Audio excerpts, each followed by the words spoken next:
Imagine a time of perfected rejection, a point in time deserving utmost attention, where pain resides deep in the hearts of the living, where peace is deteriorated by a war with prideful killing. Some may think of the world wars, but I encourage you to dig deeper, so deep inside a place where no one wants to go and see. Let's even get specific, a time in 1941, 42, and 43. There was an innocent girl who was forced to Transnistria. Miriam had a bright career and future ahead of her. I guess you could say she was an ideal girl, but she had one thing going against her. As you can probably imagine, she was a Jew with no apparent luster in Romania's eyes. So now, because of who she was, it is an inconceivable sin to have her company anywhere, a reason to reserve the right of much despair. Because of being forced into a human dumping ground, left to die and suffer was the ground to which she was bound. But before the real troubles even begin, rejection and humiliation already were trickling in.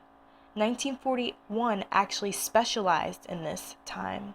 Deportations on Yom Kippur and expulsions considered sublime. There was no place to call home, and uncertainty and anxiety embedded in her family's genome.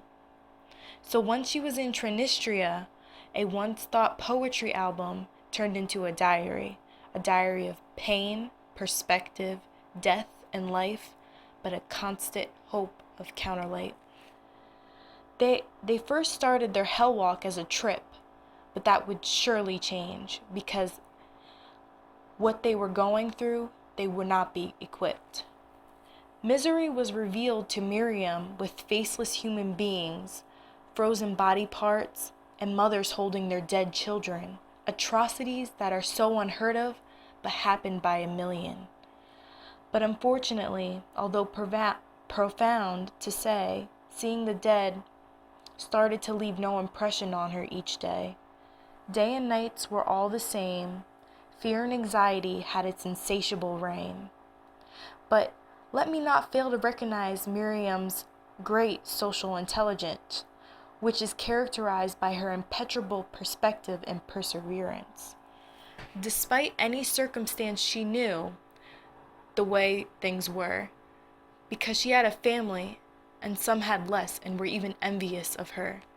She even had pity on her mother because of her father's anxious outbursts, because she knew the toll it would take on her mother, since she was practically coerced. Despite her trials, she contemplates life and what keeps it going on. Only hope is the thing that the Jews needed to remain strong. She even considers the hell she lived in the ultimate atonement, enduring anything during the Holocaust was an ultimate test of endurance. She lived a life of such torment, she didn't know if God was a God of revenge or of compassion, light or dark. But in the midst of life, she wrote us a diary that displayed her ultimate might, which would compel us to think of life.